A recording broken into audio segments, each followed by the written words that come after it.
It's the book of Matthew, chapter 24. I'm going to start at verse 1, and it reads, Destruction of the temple, and Jesus, whose true name in Hebrew is Yahushua.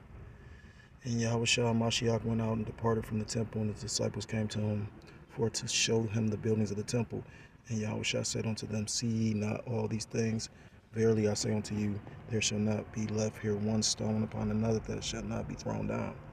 Verse 3, And as he sat upon the Mount of Olives, the disciples came unto him privately, saying, Tell us, when shall these things be? And what shall be the sign of thy coming and of the end of the world? And Yahushua answered and said unto them, Take heed that no man deceive you, for many shall come in my name, saying, I am Mashiach, and shall deceive many. And ye shall hear of wars and rumors of wars. See that ye be not troubled, for all these things must come to pass, but the end is not yet. And we're right now living in the time of war. You got wars going on, and you got rumors of war with Babylon the Great, aka America, being said that they're going to go against China if China attacks Taiwan. So we're living this. It says, For nation shall rise against nation. You have a nation of people rising up against a nation of people. That's the civil war. Yeah. Brother was just going into how you got, you painted a picture of the Kamala Harris and Donald Trump. You got a white man and, you know, in appearance, a black woman or so-called black woman, although we know that she's not really black. Brother did a video and he said she's an Edomite. I know her father is supposed to be an Elamite, East Indian, so it says, For nation shall rise against nation, and kingdom against kingdom, and there shall be famines and pestilences, and earthquakes in divers places. All these are the beginning of sorrows. Then shall they deliver you up to be afflicted, and shall kill you, and ye shall be hated of all nations for my name's sake. And we coming into that time, I was formerly a part of GMS Cleveland, but my elders and apostles, um, the ones that told me this truth, are GMS, and until they tell me personally, you know, take don't use their name, you know, I'm gonna still consider myself GMS. I don't know where the Lord where we go from here. You know, Scripture saying, Book of Romans, chapter 8, verse 28, all things work to the good to those that all things work to the good for those. I'm butchering it, but all things work to the good. To a call to his purpose, I believe. So, everything's gonna work out the way the Lord wants it worked out. I'm not gonna go into detail, that'd be tacky, you know. But I do know it's the will of the Lord. And right now it's sifting season. But like I brought out before, John chapter 15 says, if if Yahweh shall be in the vine, and if you are a part of his branch, you're gonna bear fruit. You know what I mean? So, when you go into sifting, it's meaning to be shaken. So, we all gonna be shaken before this thing is over with. It says, For nation shall rise against nation, and kingdom against kingdom,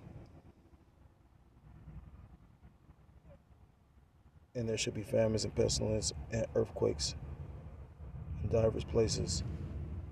All these are the beginning of sorrows. Then shall they deliver you up to be afflicted, and shall kill you, and ye shall be hated of all nations for my name's sake. Again, I was bringing out the fact that, my last camp, Vocab Malone came, and, that dude got some heavy spirits on him, but he really weak, you know what I mean? But, that's how they about to try to come with the persecution. There's too much little things going on. And a lot has just happened recently, you know what I mean? But I pray all the sincere believers keep the faith, because we're about to come into some trying times where your faith is about to be tested. Verse, and then shall many be offended, and shall betray one another, and shall hate one another, and many false prophets shall rise and shall deceive many. And you got that going on right now. You got these different camps spewing out wayward doctrines, um, you know, and it's a judgment for that, Book of Jeremiah chapter 23, false pastors, false prophets. Verse 12, the point, and because iniquity shall abound, the love of many shall wax cold. Verse 13, but he that shall endure until the end, the same shall be saved. So that goes for all of us, especially me and myself, first and foremost, because, now I'm walking this path that, I wouldn't have really expected to be walking. But again, I know the position I played in this, and of course there's more to to it, but I mean at the same time, everything like I told the brother, Proverbs chapter 20 says, man's goings is of the Lord. So, but I want to start off by giving all praise, all honor, and all glory to God, Elohim, Yahweh, Ba'ashem, Yahushai, Ba'ashem, Rachakadosh B'katam. I say double honors to my apostles, the elders of the great millstone, teaching the rule well. I want to say peace and salutations to Akim across the four corners of the earth, pushing his truth with faith and with sincerity, as well as risking their lives and the freedom to do so now more so than ever. I say shalom to the Akim and the Aquath out there listening and learning. Lord, willingly this is edifying. Shalom to the Israelite foreigners scattered abroad and in the land of other nations appearing like the other nations, but subscribe to this truth to you. I say shalom. It's your brother Yahweh Sap out of the GMS Cleveland Church, a fellow servant. Come that you can know the lesson through the spirit, through the power of Yahweh Shem Shai. It's lucky. And this lesson is I saw a video on my Newsbreak app. So, that's what's inspiring this lesson. I'm gonna say fair use, copyright acts. What's that?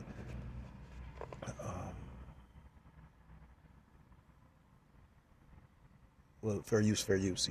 This basically this video is not being used to make any money off of or whatnot. It pretty much, I'm about to show the video and link up scriptures because we are in the time of the love of many waxing cold.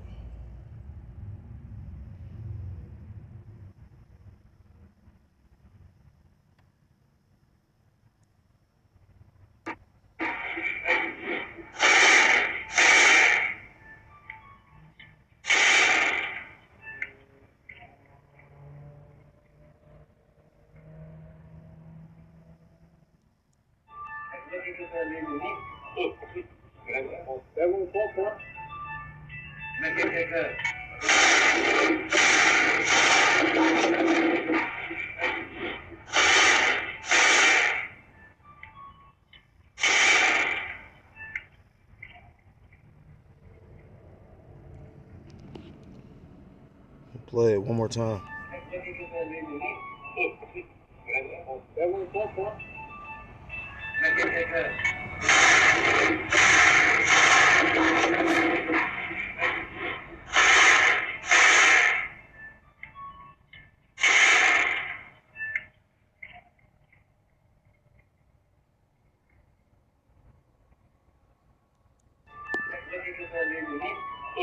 And that's the coldest part about how you had the eyewitnesses there that nobody screamed out, they sat there and didn't, emotionless. And that's how these people are going to be when they become in a beast state, because the Lord is about to give them over to, that beast state. These people are going to eat each other. You know what I mean? So the best idea is to be amongst group of like-minded men of the Lord. But who's to say how the Lord is going to have your path? And at the end of the day, ultimately, it doesn't matter if you do 1,000 videos, like a brother recently just made the statement. It matters if you the elect. So the scriptures say the elect's going to make that call and. Make that call and election sure, you know what I mean? So that's why, we all put our best foot forward. That's why we try to learn the breakdowns. That's why we do the videos, That's why we go on the highways and hedges, because that was the thing commanded of us. I'm in the midst of trying to get up some money so I could make me a sign at the moment. Timing of everything was kind of off. But anyhow, when I say that, it just made me think of a few scriptures, because again, this shit getting real, and that's, the Lord, Scriptures talk about the doors of mercy closing. The Lord, I forgot where that's at. Where the scriptures talk about the Lord would wink at your trespass, but not anymore. Just with this sifting season, you know what I mean? You're seeing the Lord is getting fed up, and scriptures talk about judgment should begin at the house of the Lord, meaning to those that know that they're Israelites. You know what I mean?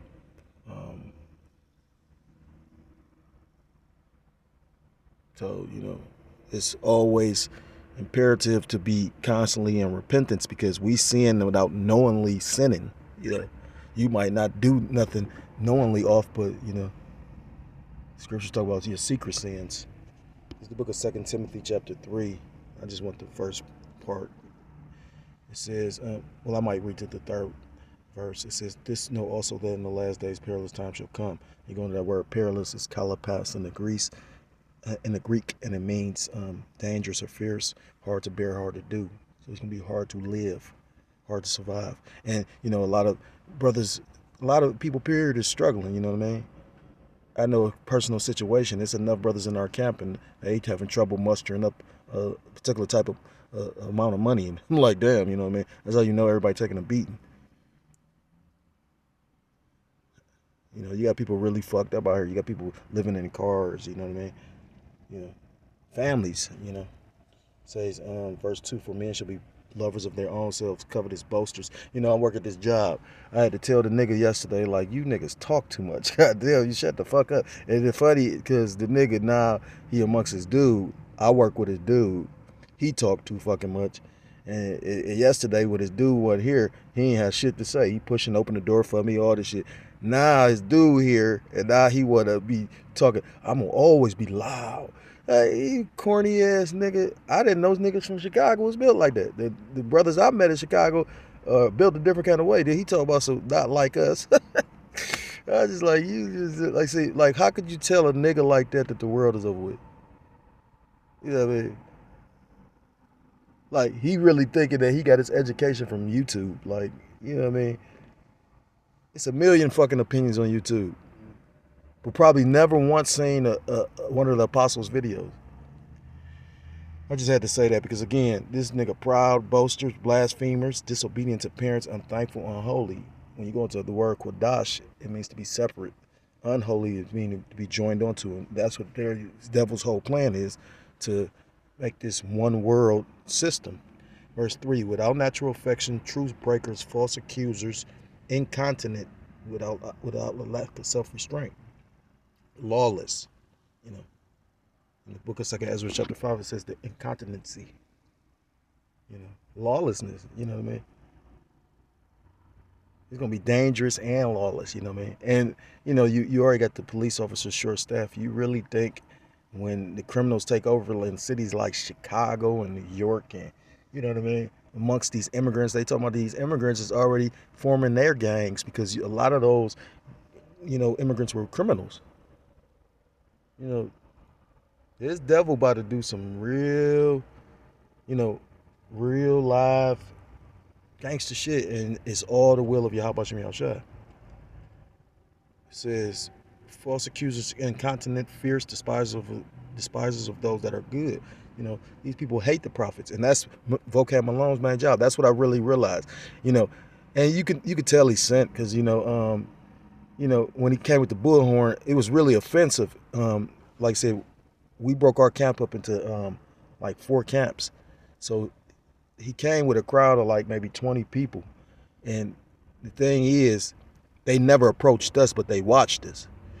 And the only reason why I caught notice is because the Spirit had me look, and I noticed like 3 individuals, Edomite looking guy, Edomite broad, and a big fat Jake. And then when we break up camp, we all pretty much meet up together to do arms and whatnot before we break camp. And I happened to see the same individuals over talking to the in the crowd amongst Vocab. He had a bullhorn, brother trying to bring out the scriptures, and he up there over talking him. It was a lot of shit to that.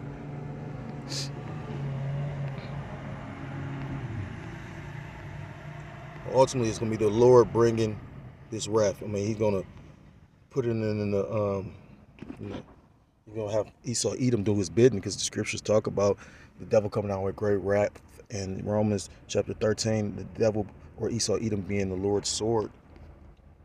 But this wrath is gonna come from on high, because the Lord is going to put his spirit of wrath on this devil to basically fuck up 2/3 of Jake. This is the book of Luke chapter 13. I'm gonna start at verse 6, and it reads, he spake also this parable. A certain man had a fig tree planted in his vineyard, and he came and sought fruit thereon and found none. Then said he unto the dresser of his vineyard, behold, these 3 years I come seeking fruit on this fig tree, and find none. Cut it down, why cumbereth it the ground? Verse 8, and he answered and said unto him, Lord, let it alone this year also, till I shall dig about it, and dug it up. Salaki, and dug it. Verse 9, and if it bear fruit, well, and if not, then after that thou shalt cut it down. I forgot where it's at, but pretty much when Yahushua cursed the fig tree and it withered away. Matter of fact, let me find it.